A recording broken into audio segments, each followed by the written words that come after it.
അസ്സലാമു അലൈക്കും വറഹ്മത്തുള്ളാഹി വബറകാതുഹു. അള്ളാഹുവിൻ്റെ കരുണയും രക്ഷയും നമ്മോടൊപ്പം സദാ വർഷിക്കുമാറാവട്ടെ. അള്ളാഹുവിൻ്റെ രക്ഷയാണ് നമ്മുടെ രക്ഷ, അള്ളാഹുവിൻ്റെ പ്രീതിയാണ് നമ്മുടെ പ്രീതി. അവൻ്റെ കൃപ നമ്മോടൊപ്പം ഉണ്ടെങ്കിൽ നമുക്ക് ഒരു വിഷമവും ഉണ്ടാവുകയില്ല. എന്ന് വെച്ചാൽ അവനിക്ക് വേണ്ടി യഥേഷ്ടം ഇബാദത്ത് ചെയ്യുകയും അവൻ്റെ ശിക്ഷയെ ഭയന്ന് ജീവിക്കുകയും ചെയ്യുന്ന ആളുകളുണ്ട്. അവർക്കൊക്കെ പ്രയാസം കാണുന്നുണ്ടല്ലോ എന്ന് നിങ്ങൾ പറയും. അത് അങ്ങനെ തന്നെയാണ്. അല്ലാഹു തആല നമുക്ക് ഓരോ പ്രയാസങ്ങൾ തരുമ്പോഴാണ് നമ്മൾ തീർച്ചയായിട്ടും അള്ളാഹുവിനെ ഓർക്കുന്നത്, പടച്ചോനെ എന്ന് വിളിക്കുന്നത്. നമുക്ക് എന്തെങ്കിലും ഒരു അനുഗ്രഹം വരുമ്പോൾ നമ്മൾ അത്യധികമായിട്ട് ആഹ്ലാദിക്കുകയാണ് ചെയ്യുന്നത്, അല്ലെങ്കിൽ അഹങ്കാരം കൊള്ളുകയാണ് ചെയ്യുന്നത്. അപ്പോൾ നമ്മൾ അള്ളാഹ് എന്ന് വിളിക്കാറില്ല. നമ്മളിൽ കൂടുതൽ ആളുകളിലും കണ്ടുവരുന്ന ഒരു സ്വഭാവമാണത്. അല്ലെങ്കിൽ വെറുതെ ഒരു മാഷാ അല്ലാഹ് പറയും ആളുകളെ കേൾപ്പിക്കാൻ വേണ്ടി. അല്ലെങ്കിൽ എന്താ പാടി എന്ന് ചോദിക്കുമ്പോൾ അൽഹംദുലില്ലാ പറയും. അതും വായ കൊണ്ട് പറയുന്നു എന്നല്ലാതെ മനസ്സിക്ക് കടക്കാറില്ല എന്നതാണ് സത്യം. നമ്മൾ മൗനമായിട്ട് ഒരാൾ അൽഹംദുലില്ലാ അല്ലാഹ് എന്ന് പറയുകയാണെങ്കിൽ അത് അല്ലാഹു തആല സ്വീകരിക്കും. അവിടെയാണ്, അങ്ങനെ ചെയ്യുമ്പോഴാണ് നമ്മുടെ അനുഗ്രഹം കൂടി വരുന്നത്. നമ്മൾ അനുഗ്രഹം കിട്ടുമ്പോൾ അൽഹംദുലില്ലാ പറയാതെ, അള്ളാഹുവിനെ ഓർക്കാതെ, നമ്മൾക്ക് ബുദ്ധിമുട്ട് വരുമ്പോൾ മാത്രം അള്ളാഹുവിനെ വിളിച്ച് നമ്മൾ യാചിക്കുകയും കരയുകയും ഒക്കെ ചെയ്യുമ്പോൾ അല്ലാഹു തആല ആ വേദന പെട്ടെന്ന് നമ്മളിൽ നിന്ന് എടുത്ത് കളയില്ല. അവനിക്ക് ഇഷ്ടമുള്ള ആളുകളെ അവൻ അങ്ങനെയാണ്. അനുഗ്രഹം വരുമ്പോൾ അള്ളാഹുവിനെ സ്തുതിക്കുകയും ഓർമ്മിക്കുകയും അവനിക്ക് നന്ദി ചെയ്യുകയും ചെയ്യുന്ന ആളാണെങ്കിൽ അത് നിലനിർത്തും. അപ്പോൾ ഇന്നിപ്പോൾ ഞാൻ ഇവിടെ പറയാൻ പോകുന്നത് ഒരു ഇസ്മിനെ സംബന്ധിച്ചാണ്. അള്ളാഹുവിൻ്റെ ഇസ്മുകളിൽ അസ്മാഉൽ ഹുസ്ന നിങ്ങൾക്കറിയാലോ അല്ലേ? അസ്മാഉൽ ഹുസ്നയിൽ നിന്ന് ഒരു വാചകം മാത്രം, അത് ചൊല്ലിയാലുള്ള ഫലങ്ങൾ ആണ് പറയുന്നത്. നമുക്ക് എല്ലാവർക്കും വളരെ താല്പര്യമുള്ള ഒരു കാര്യമാണ് മറ്റുള്ളവർ നമ്മളെ ഇഷ്ടപ്പെടണം, നമ്മളെ മൈൻഡ് ചെയ്യണം എന്നുള്ളത്. ആരെങ്കിലും ഒരാൾ നമ്മളെ മൈൻഡ് ചെയ്യാതിരിക്കുമ്പോൾ നമുക്ക് വലിയ ടെൻഷനാണ്.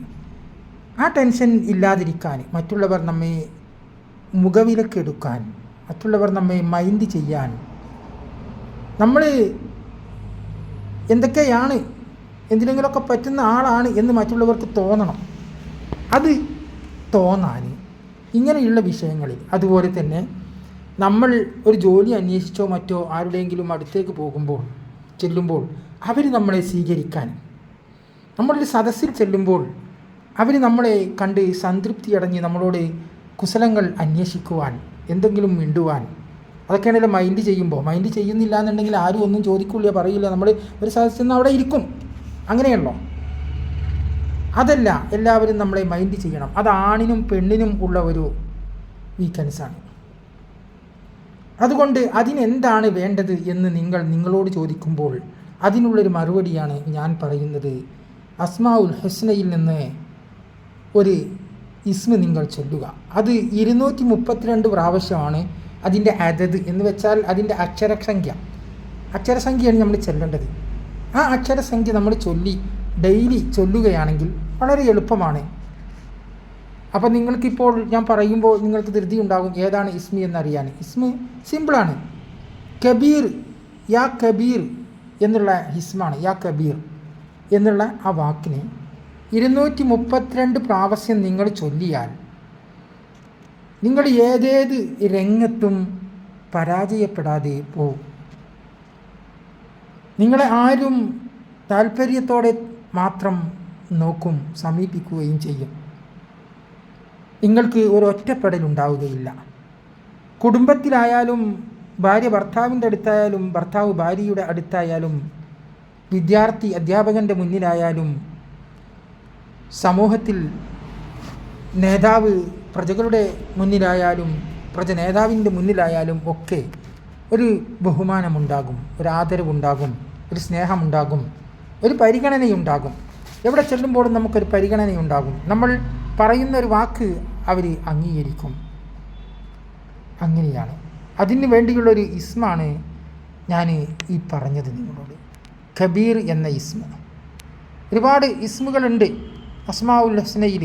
ഓരോന്നും മൊത്തം അസ്മാഉൽ ഹുസ്ന ഡെയിലി ചൊല്ലുന്നത് വളരെ ശ്രേഷ്ഠകരമാണ്, നമ്മളെ എല്ലാ കാര്യത്തിനും വിജയമാണ്.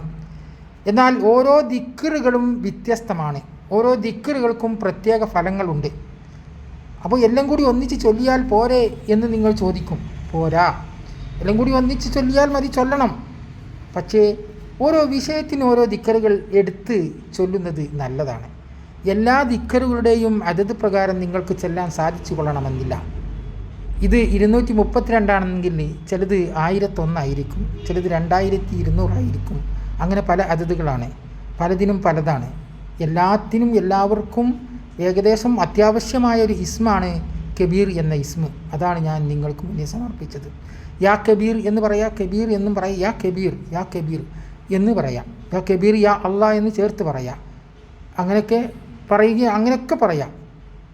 പലർക്കും പല രീതിയിലാണ് ചൊല്ലാൻ സാധിക്കുക. യാ കബീർ, യാ അള്ളാ എന്ന് പൂർണ്ണമായൊരു രൂപമാണ്.